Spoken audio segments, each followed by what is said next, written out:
Hi friends, ఈరోజు మనం TET పేపర్లోని maths explain చేసుకుందాం. ఇది 8th జనవరి ఆఫ్టర్నూన్ షిఫ్ట్లో జరిగిన మ్యాథ్స్ పేపర్. నేను ఎందుకు ఎక్స్ప్లెయిన్ చేస్తున్నా అంటే ఈ మ్యాథ్స్ బిట్స్ మీకు ఫర్దర్ యూజ్ అవుతాయి కాబట్టి నేను ఈ విధంగా ఎక్స్ప్లెయిన్ చేస్తున్నాను. మళ్ళీ టెట్ రాసే విద్యార్థులు కొందరు క్వాలిఫై కాని వాళ్ళు ఉంటారు, వాళ్ళకి చాలా యూజ్ అవుతుంది. మనం డిఎస్సికి ప్రిపేర్ అవుతున్నా కూడా ఈ టెట్ బిట్స్ మనం ఖచ్చితంగా చూడాలి కాబట్టి ఒకసారి ఎక్స్ప్లెయిన్ చేస్తున్నాను చూడండి. కింది వాటిలో లీస్ట్ అవసరం కానిదే అడిగాడు కాబట్టి ఆయన ఏంటి చూడండి, 1600, 1200, 2000, 4 4 లీవ్స్ అవసరం కానిది అన్నప్పుడు 4తో డివైడ్ చేయాలి. డివైడ్ చేస్తే మనకు రిమైనింగ్ ఏం రాకపోతే అది లీవ్స్ అవసరంతో డివైడ్ అవుతుంది అన్నట్టు. ఇప్పుడు 4 4 16 డైరెక్ట్ పోతుంది, 4 3 12 డైరెక్ట్, 4 5 20, 18 డైరెక్ట్ పోదు కదా కాబట్టి 1800 is answer. Next second question, 92 question. ఒక చతురస్రం యొక్క భుజం పొడవు 8 సెంటీమీటర్లు, దాన్ని 16 సమాన చతురస్రాలుగా కత్తిరించారు. ఏర్పడిన ప్రతి చిన్న చతురస్రం యొక్క వైశాల్యం సెంటీమీటర్లలో అడిగాడు, చదరపు సెంటీమీటర్లో. ఇది లాజిక్ క్వశ్చన్ ఫ్రెండ్స్, ఒకసారి చూడండి.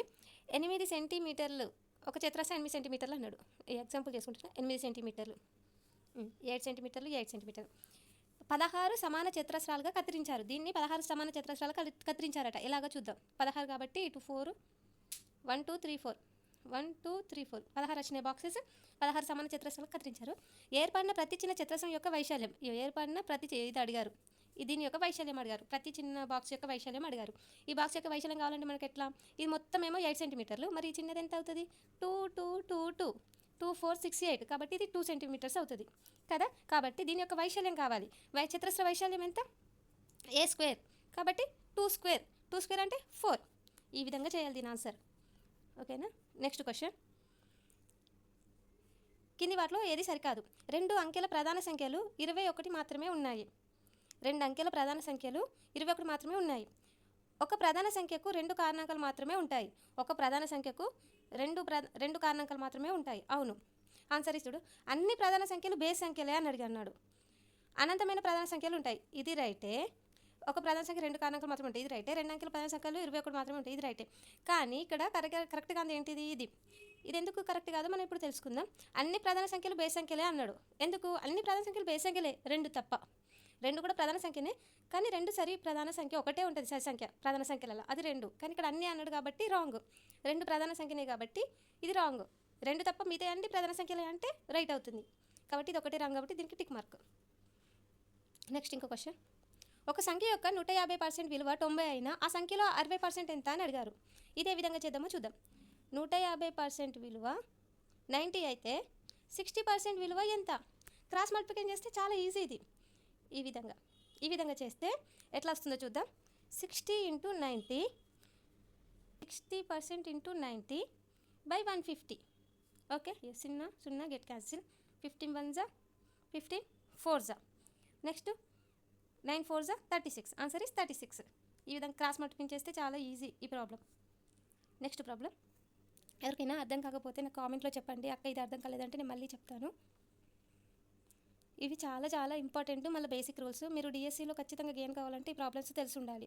టెట్లో క్వాలిఫై కాని వాళ్ళు కూడా ఇటువంటి ప్రాబ్లమ్స్ ప్రాక్టీస్ చేయంగా మీరు అంటే గెయిన్ అవుతారు. అంటే నాన్ మ్యాథ్స్ వాళ్ళకి కొంచెం టఫ్ ఉంటుంది కాబట్టి నేను మళ్ళీ ఎక్స్ప్లెయిన్ చేస్తున్నాను. ఖచ్చితంగా నాన్ మ్యాథ్స్ వాళ్ళు చూడండి, మీ ఫ్రెండ్స్ కూడా షేర్ చేయండి. 12 మామిడిపళ్ళ కొన్న వేల 16 మామిడిపళ్ళ అమ్మిన వేలకు సమానమైన నష్టశాతం ఎంత అని అడిగారు. ఇది చూడండి, ఇది లాజిక్ ఇస్తారు. 12 మామిడిపళ్ళ కొన్న వేల, 12 మామిడి పండ్ల కొన్న వేల ఈక్వల్ టు 16 మామిడిపళ్ళ అమ్మిన వేలకు సమానమాట. అయినా నష్టశాతం ఎంత అని అడిగారు. కాబట్టి ఇది ఏ విధంగా వేయాలంటే, కొన్న వేల అమ్మిన వేల కదా. ఇప్పుడు ఈ 16 మనం ఇటు పంపిస్తున్నాం, కొన్న వేలను ఇటు పంపిస్తున్నాం. ఏ విధంగా అవుతుందో చూద్దాం. కొన్న వేల బై అమ్మిన వేల ఈక్వల్ టు 16/12 అవుతుంది. కొన్న వేల బై అమ్మిన వేల ఈక్వల్ టు 16/12. కాబట్టి ఇక్కడ చూడండి, కొన్న వేల మైనస్ అమ్మిన వేల వచ్చింది. నష్టం ఎంత, మనకు నష్టం రావాలంటే ఎంత, అమ్మిన వేల మైనస్ కొన్న వేల వేస్తే ఎంత అవుతుంది, 4 రూపీస్ నష్టం అవుతుంది కదా. మరి నష్ట ఎంత, నష్టశాతం ఎంత అంటే నష్టం బై కొన్న వేల వేసుకోవాలి. నష్టం ఎంత, 4/16 × 100. కాబట్టి 4 1 4 4 16, 4 1 4 25. కాబట్టి నష్టశాతం ఎంత, 25%. ఈ విధంగా చేయాలి. ఓకేనా. Next question. కింది వాటిలో ఏది ఐలర్ సూత్రాన్ని సంతృప్తిపరుస్తుంది. ముందుగా మనకు ఐలర్ సూత్రం తెలియాలి. ఐలర్ సూత్రం ఏంటి, ఐలర్ సూత్రం ఏంటి, Euler formula F plus V equal to E plus two ఇందులో ఎఫ్ అంటే ఫేసెస్, వి అంటే వర్టిసెస్, ఈ అంటే ఎడ్జెస్, +2 ఇది సాటిస్ఫై అయ్యేది ఏంటి అని అడుగుతున్నాడు. కింద ఏంటో చూద్దాం. గోళం, శంకువు, సమగణం, స్తూపం. ఇందులో సాటిస్ఫై అయ్యేది సమగణం మాత్రమే. సమగణంకి ఎందుకు అంటే సమగణంకి ఫేసెస్ 6 ఉంటాయి, వర్టిసెస్ 8 ఉంటాయి, ఎడ్జెస్ 12 ఉంటాయి. కాబట్టి మన ఫార్ములా ప్రకారం ఎఫ్ ప్లస్ వి ఎంత 6 + 8 = 12 + 2 14 = 14 సాటిస్ఫై అవుతుంది కదా సమగణం. కాబట్టి ఆన్సర్ ఈస్ సమగణం. క్యూబ్, శంకుకి స్తూపంకి ఇలా ఎడ్జెస్ వర్టిసెస్ ఉండవు కాబట్టి ఆన్సర్ ఈస్ సమగణం. ఈ విధంగా చేయాలి. నెక్స్ట్ క్వశ్చన్, 5 మంది పెయింటర్లు 5 రోజుల్లో 5 గోడలకు రంగులు వేయగలిగితే ఒక పెయింటర్ ఒక గోడకి రంగులు వేయడానికి ఎన్ని రోజులు పడుతుంది? ఇది చాలా లాజిక్ క్వశ్చన్ అండి. ఇది ఏ విధంగా చేయాలంటే 5 మంది పెయింటర్లు 5 రోజుల్లో 5 గోడలకు వేయగలిగితే ఎన్ని రోజులు పడుతుంది? కాబట్టి ఒక గోడకు రంగు వేయడానికి ఎన్ని రోజులు పడుతుందంటే 5 రోజులు పడుతుంది. ఇక్కడ చూడండి 5 మంది పెయింటర్లు 5 రోజులు 5 గోడలు కాబట్టి ఒక గోడకు 5 రోజులు పడుతుంది ఖచ్చితంగా. ఒక గోడకు రంగు వేయడానికి ఎన్ని రోజులు పడుతుందంటే 5 రోజులు పడుతుంది. ఇది చాలా సింపుల్ లాజిక్, అందరూ ఒకటే అనుకుంటారు కానీ కాదు. 5 ఆన్సర్ ఇస్ 2. దీనిని ఈ విధంగా కూడా చేస్తారు. ఏ విధంగా అంటే 5 రోజులు ఇంటూ 5/5 5 1 5 మిగులుతాయి 5. అదే 5 మంది పెయింటర్లు 5 రోజుల్లో 5 గోడలకు వేస్తే ఒక పెయింటర్ అంటే ఇట్లా 5 × 5/5 వేసుకుంటే 5 x = 5 అన్నట్టు ఈ విధంగా వేస్తారు. నెక్స్ట్ క్వశ్చన్, కింది వాటిలో ఏది పెద్దది? ఇది చాలా చాలా ఇంపార్టెంట్, ప్రతి ఒక్కరు కూడా గుర్తుంచండి, ప్రతి కాంపిటేటివ్ ఎగ్జామ్ కూడా యూజ్ అవుతుంది. ఇది ఏ విధంగా చేయాలో చెప్తాను. ఏ విధంగా చేయాలంటే 5/9 6/9 5/10 6/10 6/11 ఇందులో ఏది పెద్దది అని అడిగారు. కాబట్టి ఫస్ట్ ఏది పెద్దదో తెలవడానికి న్యూమరేటర్లో 0 యాడ్ చేసుకోవాలి అన్నిటికీ. ఇలా 0 యాడ్ చేసుకున్నాక క్యాన్సిల్ చేయాలి. 9 1 ఉంది కదా, న్యూమరేటర్లో ఫస్ట్ 0 పెట్టుకోవాలి. ఇక్కడ 0 ఇక్కడ 0 ఇక్కడ 0 ఇక్కడ 0 అంటే 50 60 65 అలా పెట్టుకున్నాక 9తో డివైడ్ చేయాలి. 9 1 9 5 45 కాబట్టి 5 మిగులుతుంది. 9 1 9 6 54 కాబట్టి 6 మిగులుతుంది కదా. 9 6 64 కాబట్టి 6/6 అట్లా. 10 5 50 11 ఇక్కడ 0 పెట్టుకుంటే ఇక్కడ 0 ఉంది కాబట్టి ఇది పాయింట్లో పోతుంది, ఇది ఇంకా చిన్నగా వస్తుంది కాబట్టి ఆన్సర్ 6/6 పెద్దగా వచ్చింది కాబట్టి 6/9. ఈ విధంగా ఎటువంటి అసెండింగ్ ఆర్డర్ డిసెండింగ్ ఆర్డర్ ఇచ్చిన ఫ్రాక్షన్లో ఈ విధంగా చేయాలి. నెక్స్ట్ క్వశ్చన్, ఒక పోటీ పరీక్షలో దీక్షిత 360 మార్కులకు 208 మార్కులు సాధించింది. అయినా దీక్షిత మార్కుల శాతం ఎంత అని అడిగారు. ఇక్కడ 360 మార్కులకు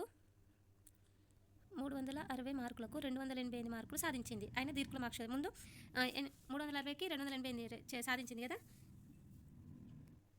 ఇక్కడ శాతం అడిగిండు కాబట్టి మనం ఏ విధంగా చేయాలంటే ఈ విధంగా చేయాలి. 288/360 × 100 ఈ విధంగా చేస్తే వస్తుంది.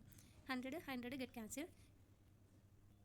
ఇక్కడ చూడండి 288/36 × 100 ఇచ్చింది కదా. దీన్ని మనము 2 టేబుల్స్ క్యాన్సిల్ చేద్దాం. 2 1 2 8 నెక్స్ట్ ఇక్కడ 2 1 2 4 2 4 అగైన్ 2 1 2 9 2 7 2 2 9 1 9 8 కాబట్టి 8 × 10 మిగిలింది.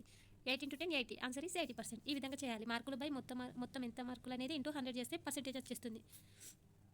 నెక్స్ట్ క్వశ్చన్, 2 మీటర్ల భుజం ఉన్న చతురస్రాకార పొలం కప్పడానికి కావాల్సిన 20 సెంటీమీటర్లు 10 సెంటీమీటర్ల పరిమాణం గల రాళ్ల సంఖ్య ఎంత అని అడుగుతున్నారు. ఇక్కడ 20 సెంటీమీటర్లు 10 సెంటీమీటర్లు ఎల్ బి, ఇది ఎల్ ఇది బి. చతురస్రం అని ఇచ్చింది కాబట్టి చతురస్రం యొక్క చుట్టుకొలత ఎంత ఎల్ × బి కాబట్టి 20 × 10 ఎంత అవుతుంది 200 అవుతుంది. 2 మీటర్ల భుజం అని అడిగారు కప్పడానికి కాబట్టి 2 × 200 ఎంత 400. లేదు ఇక్కడికి ఆన్సర్ ఈస్ కంప్లీట్ 200 ఓన్లీ అంతే అనుకుంటున్నా.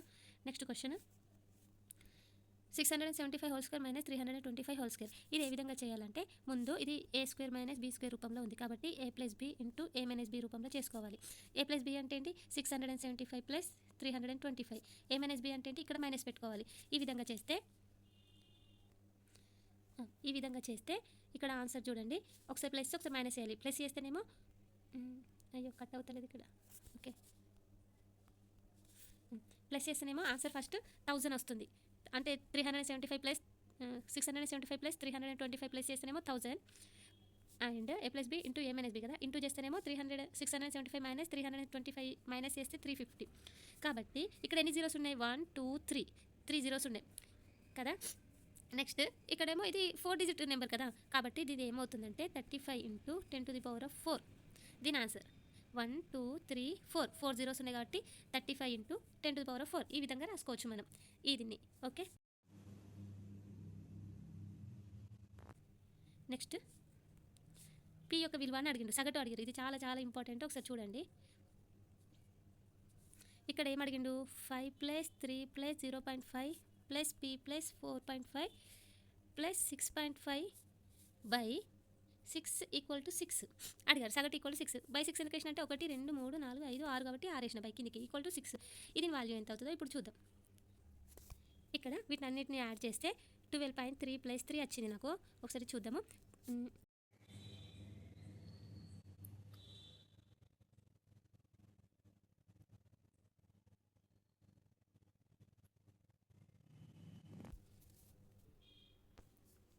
అది నేను పేపర్లో చేశాను, పంపిస్తాను. ఇక్కడ చేయస్తలేదు నాకు. ఈ క్వశ్చన్ చూద్దాం. మొదటి 3 సరి సంఖ్యల మొత్తం నుండి మొదటి 3 ప్రధాన సంఖ్యల మొత్తాన్ని మొదటి మూడు సరి సంఖ్యల మొత్తం నుండి మొదటి 3 ప్రధాన సంఖ్యల మొత్తాన్ని తీసివేసినప్పుడు వచ్చే ఫలితం. మొదటి 3 సరి సంఖ్యలు అని అడిగారు. మొదటి 3 సరి సంఖ్యలు అంటే ఏంటిది, 2 4 6. మొదటి 3 సరి సంఖ్యల మొత్తం నుండి మొత్తం అడిగారు.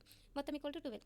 మొదటి 3 ప్రధాన సంఖ్యల మొత్తాన్ని మొదటి 3 ప్రధాన సంఖ్యలు ఏంటి, 2 3 5 మొత్తాన్ని తీసివేసినప్పుడు అంటే 10 తీసేయాలంట. తీసేస్తే 2 వస్తుంది. తీసేస్తే వచ్చే ఫలితం 2.